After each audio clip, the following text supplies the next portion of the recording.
جمعیت کا پرچم اٹھا کر چلیں گے، جہالت جہاں سے مٹا کر رہیں گے۔ جمعیت کا پرچم اٹھا کر چلیں گے، جہالت جہاں سے مٹا کر رہیں گے۔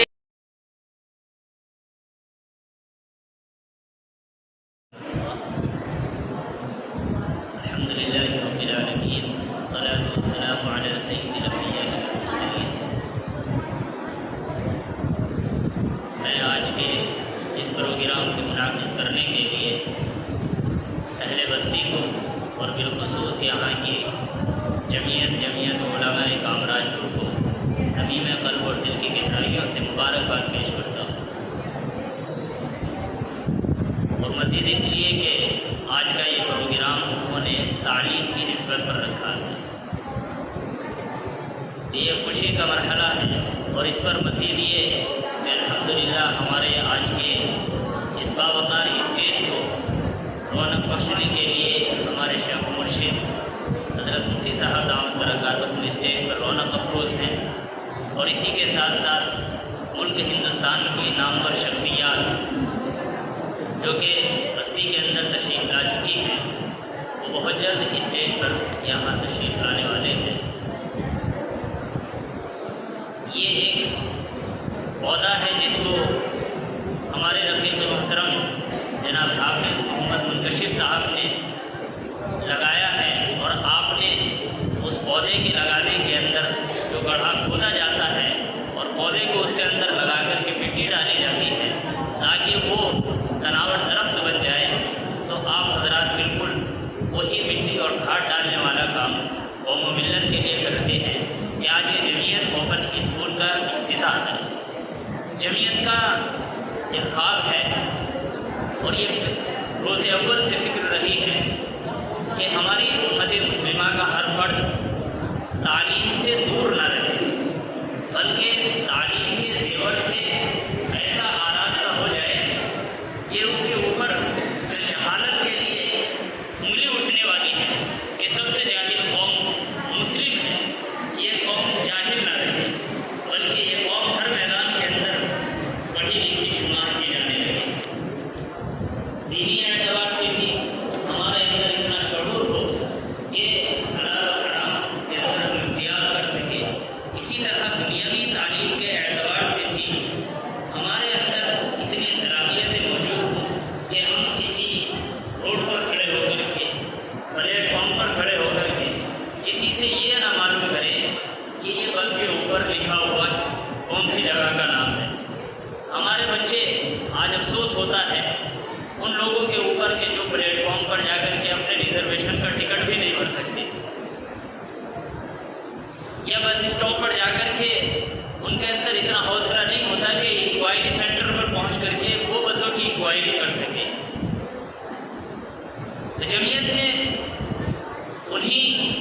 نوجوانوں کے لیے یہ سینٹر قائم کیا ہے کہ جنہوں نے اپنا وہ قیمتی وقت جو تعلیم کے لیے تھا، ہائی اسکول یوں تو 14 سال کی عمر میں ہو جانا چاہیے، 15 سال کی عمر تک، 16 سال 18 اس کی حد ہے، لیکن اگر آپ اس ایج سے اوور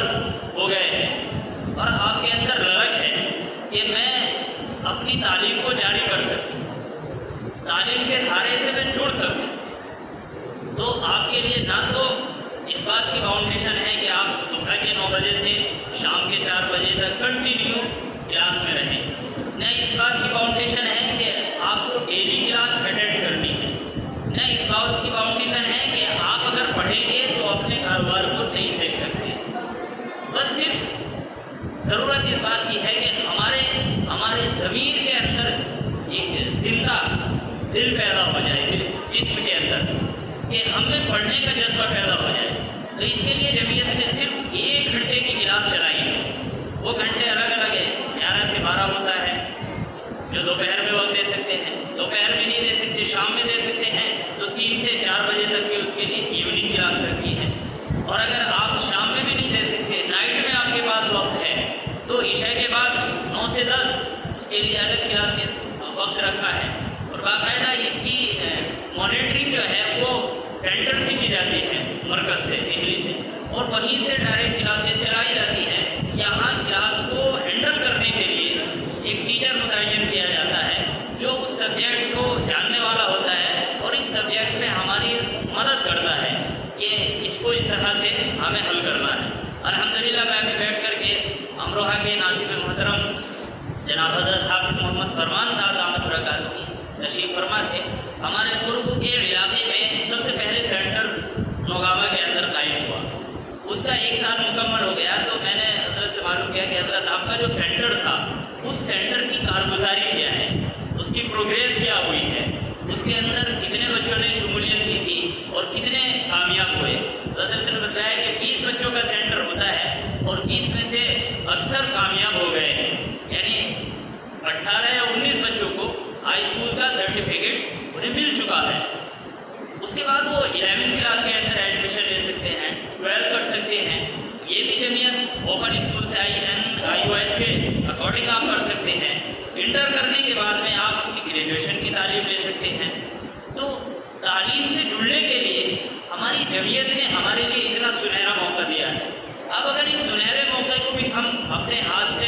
گنوا دیں اور اس کی طرف توجہ نہ دیں اور اس میں شرکت کر کے ہم اپنی زندگی کو روشن اور اپنے بچوں کے مستقبل کو روشناس نہ کرا سکیں تو ہمارے لیے بڑے افسوس کا مقام ہوگا۔ تو میں یہی علاقے والوں سے گزارش کروں گا کہ آپ حضرات جو بھی بچے ہمارے 25 سال کے، 30 سال کے یا اس سے زائد عمر 50 سال کے، یہاں تک کہ اگر 70 سال کے بھی ہو گئے ہیں تو آپ ان کے بھی فارم بھرا کر کے اگر ان کے اندر بھرنے کا مادہ ہے تو اس کو بھرائیں۔ دوسری بات ناظم صاحب نے کہی تھی، قاری صاحب نے، کہ ہماری بچیاں روپوش ہو رہی ہیں، اغیار کے ساتھ جا رہی ہیں۔ اس میں ایک بہت بڑی سازش جہاں دوسروں کی چل رہی ہے وہاں ایک سازش یہ بھی ہے کہ ایک بینک چل رہا ہے بندھن بینک کے نام سے، بندھن بینک۔ میں کل اپنے یہاں کرن پور میں ڈاکٹر صاحب کے پاس بیٹھا تھا، ان کے پاس ایک کال آئی تو وہ کہنے لگے کہ جی میں بالکل ابھی آ رہا ہوں آپ کے پیسے جمع کرنے۔ میں بولا بھائی تم پیسے کہاں جمع کرنے کے لیے جا رہے ہیں؟ تو کہنے لگے کہ یار یہ بندھن بینک ہے، اس سے میں نے قرضہ لیا تھا۔ میں نے کہا بندھن بینک سے قرض جو ہے وہ آپ نے لیا تھا یا کسی اور نے لیا تھا؟ تو کہنے لگے کہ بڑھالے کی ایک خاتون ہے، اس کے نام میں نے قرضہ اٹھوایا تھا۔ میں بولا کہ وہ قرضہ تمہارے نام کیوں نہیں دیا، خاتون کے نام کیوں دیا ہے؟ یہ ایک اسلام مخالف لوگوں کی بہت بڑی سازش ہے کہ وہ قرضہ جو دیتے ہیں وہ خاتون کے نام دیتے ہیں۔ پھر میں نے ان سے تحقیق کرنے کے لیے اب تک یہ بات سنائی تھی، بالمشافہ کسی ایسے فرد سے میری ملاقات نہیں ہوئی تھی کہ جو اس بندھن بینک سے جڑا ہوا تھا یا اس نے قرضہ لیا تھا۔ میں نے کہا کہ جس خاتون کے نام آپ نے یہ قرضہ اٹھایا ہے وہ خاتون کتنی عمر کی ہے؟ تو پہلے تو اس نے بتلایا کہ تقریباً 60-65 سال کی۔ میں بولا دماغ پہ ذرا زور ڈال کے بتلاؤ کہ کتنے سال کی؟ تو وہ 60-65 سال سے 50 سے نیچے آ گئے۔ میں بولا نہیں، وہ خاتون 40 سے نیچے کی ہوگی۔ کہا کہ تمہیں کیسے پتا ہے؟ میں بولا کہ یہ میں نے اپنے اکابر سے سنا ہے کہ بندھن بینک جو چل رہا ہے اس میں ان خواتین کو قرضہ دیا جا رہا ہے جن کی عمریں 40 سے نیچے ہوتی ہیں، اور ان کا مقصد صرف یہی ہوتا ہے کہ قرضے کے اندر خاص کر کے پھر ان کو غلط راہ کے اوپر ڈالنا کہ وہ قرض ادا نہ کر پائیں اور پھر ان سے اپنی منشا کے مطابق کام کرانا، اور اس قرضے کی وصولیابی کے لیے باقاعدہ انہوں نے غیر مسلم ینگ نوجوان لڑکے چھوڑ رکھے جو ان کو جا کر کے ٹارچر بھی کرتے ہیں کہ آپ قرضہ دیں، اگر آپ کے پاس قرضے کے لیے ادا کرنے کے پیسے نہیں ہیں تو ان کی عصمت کے سودے وہ کرتے ہیں۔ تو ہماری یعنی آپ کی بھی اور میری بھی، ہم سب کی یہ ذمہ داری بنتی ہے کہ ہم اپنے آس پاس دیکھیں کہ کوئی اس قرضے کے اندر تو بندھا ہوا نہیں ہے، اگر بندھا ہوا ہے تو واللہ جب قیامت میں ہمیں اس کا جواب دینا پڑے گا کہ تم نے اپنے آس پاس اور پڑوس میں کیوں نہیں نگرانی کی، کیوں میری بندیاں دوسروں کے دروازے کے اوپر جا کر کے انہوں نے اپنا دست سوال دراز کیا۔ اللہ عمل کی توفیق عطا فرمائے۔ وآخر دعوانا